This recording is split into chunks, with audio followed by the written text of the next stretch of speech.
BEd first year, paper second, शिक्षा के दार्शनिक एवं समाजशास्त्रीय परिदृश्य। लेसन 20 चल रहा है। तो आज मैं बता रहा हूँ शिक्षण विधियाँ, अनुकरण विधि, व्याख्यान विधि आदि आदि आदि। शिक्षण विधियाँ, स्वामी जी का चैप्टर चल रहा है, विवेकानंद जी का। शिक्षण विधिया में स्वामी जी आत्मा की पूर्णता में विश्वास करते थे और ये मानते थे कि आत्मा सर्वज्ञ है, परंतु यह तभी संभव है जब मनुष्य को स्वयं आत्मज्ञान हो, वह स्वयं आत्मदृष्टा हो। स्वामी जी के विचार से मनुष्य को आत्मज्ञान तभी होता है जब उसे भौतिक और आध्यात्मिक दोनों प्रकार का ज्ञान हो। स्वामी जी ने भौतिक ज्ञान की प्राप्ति के लिए प्रत्यक्ष, अनुकरण, व्याख्यान, निर्देशन, विचार विमर्श और प्रयोग विधियाँ का समर्थन किया है, और आध्यात्मिक ज्ञान की प्राप्ति के लिए स्वाध्याय, मनन, ध्यान और योग की विधियाँ का समर्थन किया है। इन्होंने अपने अनुभव के आधार पर यह बात बहुत बलपूर्वक कही है कि भौतिक और आध्यात्मिक दोनों प्रकार के ज्ञान प्राप्त करने की सर्वोत्तम विधि योग विधि है। स्वामी जी स्वयं शिक्षक थे। इन्होंने देश विदेश में लोगों को वेदांत की शिक्षा दी थी और उन्हें ध्यान क्रिया में प्रशिक्षित किया था, पर इन्होंने उपरोक्त सभी विधियों को कुछ अपने विशिष्ट रूप में प्रयोग किया था। अतः यहाँ इनके उस विशिष्ट रूप को समझना आवश्यक है। अनुकरण विधि, स्वामी जी यह बात जानते थे कि मनुष्य प्रारंभ में भाषा और व्यवहार की विधियाँ अनुकरण द्वारा ही सीखता है, इसलिए इन्होंने शुद्ध भाषा और समाज सम्मत आचरण की शिक्षा के लिए इसे सर्वोत्तम विधि बताया। इन्होंने इस बात पर बल दिया कि माता पिता और शिक्षकों को बच्चों के सामने शुद्ध भाषा का प्रयोग करना चाहिए और आचरण के उच्च आदर्श प्रस्तुत करने चाहिए, जिसका अनुकरण कर बच्चे शुद्ध भाषा सीखें और उत्तम आचरण करें। खेलकूद, व्यायाम, योगासन एवं अन्य कुछ क्रियाओं की शिक्षा के लिए भी ये इस विधि को उपयुक्त मानते थे। ये लोगों को योग की शिक्षा इसी विधि से देते थे। नंबर 1। नंबर 2, व्याख्यान विधि। तथ्यों की जानकारी मौखिक रूप से देने की विधि को व्याख्यान विधि कहते हैं।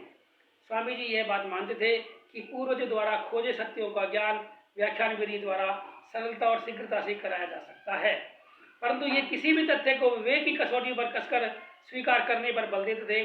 यही इनकी व्याख्यान विधि की विशेषता थी। ये वेदांत के सिद्धांतों की शिक्षा व्याख्यान विधि द्वारा ही देते थे, पर तर्कपूर्ण ढंग से देते थे, वैज्ञानिक ढंग से देते थे। तर्क एवं विचार विमर्श विधि तथ्यों को सीधे गणना करके उनके विषय में क्या, क्यों और कैसे प्रश्न करने और उनका तार्किक उत्तर प्राप्त करने, अपनी शंकाओं को बार बार उठाने और उनका समाधान खोजने की विधि को तर्क एवं विचार विमर्श विधि कहते हैं। विवेकानंद जी की तर्क विधि भारतीय न्याय दर्शन की तर्क विधि से भिन्न है। इस विधि में शिक्षक शिक्षार्थियों की शंकाओं का समाधान करते हैं। इस आधार पर कुछ विद्वान इसे शंका समाधान विधि भी कहते हैं। इस विधि में शिक्षक शिक्षार्थियों की शंकाओं के समाधान हेतु तथ्यों की व्याख्या करते हैं। इस आधार पर कुछ विद्वान इसे व्याख्या विधि कहते हैं। तथ्यों की व्याख्या में तथ्यों का विश्लेषण करना पड़ता है।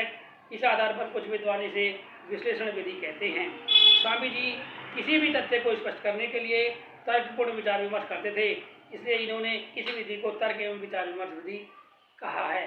निर्देशन और परामर्श विधि, वैश्विक निर्देशन और परामर्श द्वारा शिक्षार्थियों का मार्ग निर्देशन करने, उनकी स्वयं सीखने में सहायता करने और बीच बीच में उनकी शंकाओं का समाधान करने की विधि को निर्देशन एवं परामर्श विधि कहते हैं। इस विधि में शिक्षक शिक्षार्थियों की क्या पढ़ें और कैसे पढ़ें, क्या करें और कैसे करें, इस संबंध में सहायता करते हैं। इस विधि में शिक्षार्थी स्वाध्याय अथवा स्वक्रिया द्वारा स्वयं सीखते हैं, शिक्षक तो उनका केवल मार्गदर्शन करते हैं। स्वामी जी किशोर और युवकों की शिक्षा के लिए इस विधि को उत्तम विधि मानते थे। प्रदर्शन एवं प्रयोग विधि, स्वामी जी प्रायोगिक विषयों, विज्ञान एवं तकनीकी और क्रियाओं के शिक्षण एवं प्रशिक्षण के लिए इस विधि के प्रयोग का समर्थन करते थे। इस विधि में शिक्षक वस्तु अथवा क्रिया को प्रस्तुत करते हैं, शिक्षार्थी अवलोकन करते हैं, शिक्षक हर तथ्य को स्पष्ट करता है, शिक्षार्थी उसे प्रयोग करके निश्चित करते हैं।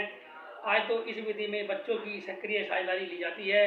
अपने सही अर्थों में विज्ञान आदि प्रायोगिक विषयों की शिक्षा इसी विधि से दी जा सकती है। स्वाध्याय विधि, स्वाध्याय विधि का अर्थ है स्वयं अध्ययन करना। इस विधि में शिक्षार्थी तथ्यों का ज्ञान तत्व संबंधी पुस्तकों के अध्ययन द्वारा करते हैं। स्वामी जी अपने धर्म दर्शन के ज्ञान के लिए आर्य ग्रंथों के अध्ययन पर बल देते थे। ये कहा करते कि सब कुछ उपदेशों एवं व्याख्यानों द्वारा नहीं बताया जा सकता।